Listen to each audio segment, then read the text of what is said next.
Howdy guys, it's Joe, and today I want to tell you guys about the 5 team comp misconceptions that I feel like a lot of people are making that can lose you quite a few games.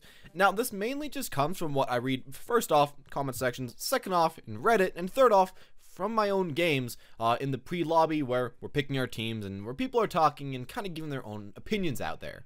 And I just want to go over some of the things that I feel like can lose you some games and some of the things that you should probably try to steer away from and just kind of correct you on maybe a few mistakes.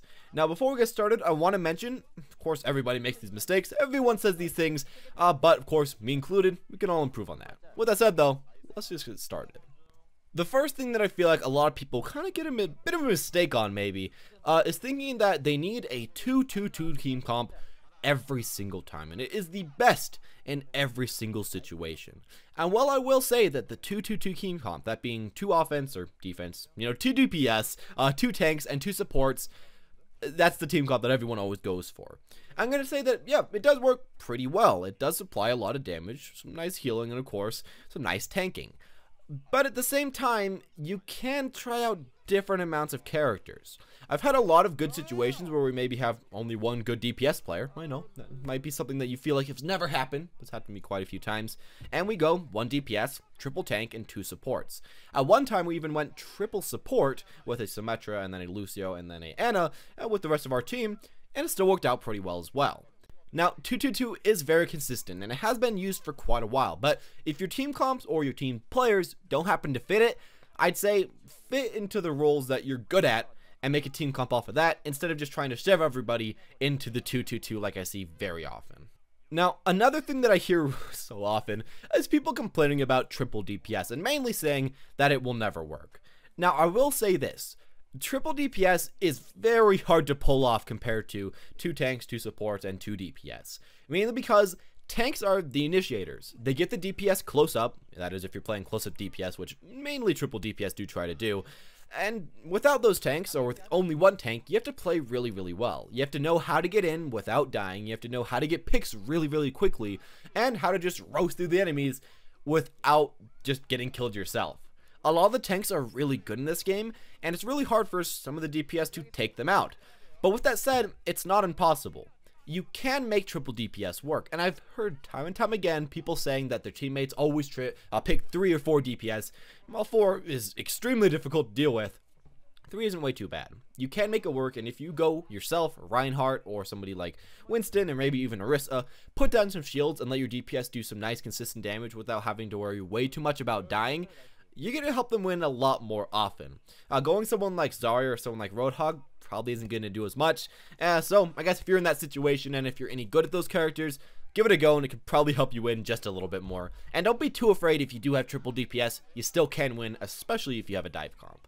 For the third thing that I feel like people kind of make a mistake at sometimes is ignoring the unpopular picks on their team. Now that could be Hanzo, Junkrat, Bastion, anyone that you're not really used to having on your team, and just kind of ignoring them in the team building, team comp process, and not building a comp somewhat around them. I feel like a thing that a lot of people don't realize is a lot of these characters aren't always the best and aren't always completely meta right now, but they can work pretty well if you have a good player, and especially if you have a good player plus a team comp that actually works decently with the characters. If you play a really nice Protect the Bastion team comp, he can work well on defense and even sometimes offense. If you have a team comp that can happen to grab people together as Junkrat, or if you're versus a team comp that likes to deathball, Junkrat's really great against that. And of course, having Hanzo and picking someone like Zarya can help you win in a lot of cases like that as well. You should try to not ignore unpopular picks on your team. If you happen to know a hero that combos well with these picks, go them. You're obviously in the first place hoping that they won't pick these people, but if they do, you're still doing well, you're still playing the character you're good at, but you're also making it so that their character can do even better than they originally could do. Just giving nice energy to these characters puts them in a situation where A, they can pull off stunts that they normally couldn't, and B, allows them to do things that essentially people aren't ready for. Seeing Junkrat in a lot of games, a lot of people just aren't really ready for that, especially up in Masters and above that, or even in Diamond. And of course, seeing Hanzo do really, really well, and of course, combo his ultimate with Zarya, or with some other characters as well, that can get a lot of people off guard and actually help you win quite a few team fights and quite a few games itself. I'm just gonna say, if you possibly can, if you happen to know the correct heroes to play with these off-meta picks, try to go for it instead of just completely ignoring these players. So something else I've heard quite often is people that play heroes just to fit their team comp, which first does actually sound pretty nice, but there does come a problem. They pick these heroes even if they don't actually really know at all how to play the hero very well, or if they're just not very good at them at all. Now, of course, I'd say if you do know how to play really nice combo heroes with someone on your team, of course, go for that. That's a great idea. There's no reason to not do that. You know, you'd have to be brain dead not to. But if you're one of the players that likes to be very nice to your team, which good for you, you're being a nice player, and you pick whatever fits the team exactly, but you pick something that you aren't that great at, I want to be honest, a lot of the times that's going to win you less games than just playing a hero that maybe doesn't fit your team comp quite as well, but that you're a lot better at. A really good situation, or I guess a good example for me, is with Zarya and Winston. In a lot of situations, I could be playing Winston. Of course, he's very good, can dive in, amazing with dive comps, but I can't play him way too well all the time. Sometimes I can play him okay, and I can bring him out, but a lot of the times, I'm just a lot better with Zarya. And even though that her situation and, you know, how she plays, what she does, isn't exactly the same, and isn't even really that close to the same, I can often pull out a lot better results, even with dive comps, with this character, simply because I know a lot more how to play her, how to get my damage out, how to play protectively and play safely, while also getting a lot of nice combos out there. This can really apply to any hero. Maybe you are a tank player and people ask for you to play DPS. I'd say maybe if you're good at someone like Zarya or good at somebody like Roadhog, go for them instead of a DPS role. It really just applies to anything.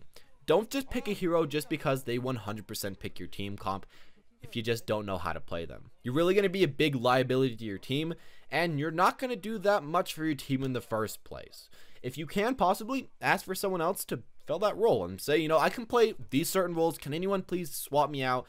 And it doesn't always work, but I've had maybe 30 or 40% of the time where it does. And that's a nice start. Even if that doesn't work, just play the hero that you're the best at and say, sorry guys, I can't play that hero, but I'm going to be trying my best with this other person. That's going to win you a lot of games instead of just playing who you're bad at and just losing from there. And the final thing that I hear so often that is not 100% true is that we need all meta heroes. And that it is always better to have meta heroes. And that everybody should be playing meta heroes every single second. And while I will say again, this does make sense consistently in your head. You know, it makes sense to always have a soldier every single game, or a Winston, or a Reinhardt, depending on the meta, D.Va when she was good. It makes sense in your head to want to have your teammates always play the most meta heroes at the correct amount of time. Obviously, they're the best heroes at the time. But just because they're very strong doesn't mean that your team's going to be able to play them well. As well with this, just because they're very strong doesn't mean that your team comp's going to fit them really well. And of course, just because they're strong doesn't mean you aren't good at them or your teammates and players around you aren't good at them as well. A lot of times I feel like people just overrepresent how important these characters are. Of course, they are meta for a reason. They are the best characters in the game, and they are the ones that if you become good at will win you the game, and that if you're versus a certain team comp, they're going to do amazing. But if those variables change, it's not always going to be an instant win, and sometimes your team comp might work a little bit better with some more originality thrown into it. I've especially seen a lot of random good work with Bastions, Maze, and Junkrats. Often I think of these characters as off-meta, not the best picks in the world, and pretty bad in my opinion. But at the same time, even though I'm thinking that in my head, I'll go into some games, and they can actually carry me sometimes. Of course, I usually don't like it when they insta-lock first pick, but if we're already losing a point, and then they switch to that character and start roasting from there, or even doing okay, that's nice. As well, a lot of people just really aren't used to fighting these characters, and if you're playing a meta character, the one thing I'd like to remind you is that people have a lot more experience versus them than versus non-meta characters. And I'm not going to say that it nullifies how good they are, but it does of course give them a little mini nerf, just by being played so often, having everybody be used to them, everybody knowing where they're always going to be. While if you play someone like, let's say, Reaper right now, people aren't really going to be used to you. They aren't really going to be playing as if they're versus a Reaper most of the time, and you should be able to do pretty well. I'm going to say that if you are good at a meta hero and you know how to play them, and of course everybody in your team does know how to play a meta hero, and you're all amazing at them, then sure, that's a good time to pick the heroes. And even if your whole team is pretty good at the characters and maybe just equally good at a meta hero and a non-meta hero, then you know you can swap between them and still play pretty well. But especially if your team is really bad at certain meta heroes, but you keep pressuring them to play people that they aren't good at, it's gonna hurt you in the long run, and it's gonna make people stop playing who they like to play as well, and it's overall just kind of a problem. Of course, playing meta, again, it's a good idea if you know how to do it, or if you just like the characters, but don't force it upon people, and of course, don't force it upon yourself, as you're probably just gonna get bored and not play the characters you like to play, and you probably will just stop playing Overwatch quite as much, and stop trying to improve. Well, if you play what you want to play, then you'll be all fine. Then again, if you like meta heroes, just kind of go like that. Just goes infinitely in that, rotation. But, whatever. I'm just going to say, meta heroes, it all depends on the situation, but kind of just treat it for yourself. But anyways, as always, guys, thank you all for watching. Hope you enjoyed the video. If you did enjoy, make sure to leave a like. Comment down below what you feel like people really make mistake in as far as team comps go. If you think certain picks are picked too often, not often enough, or really what goes on, and maybe any bad stories you have of yourself of team comps. As always, if you guys enjoyed, leave a like. Just press the subscribe button if you want to see any more. And as always, guys, thank you all for watching, and have a wonderful day.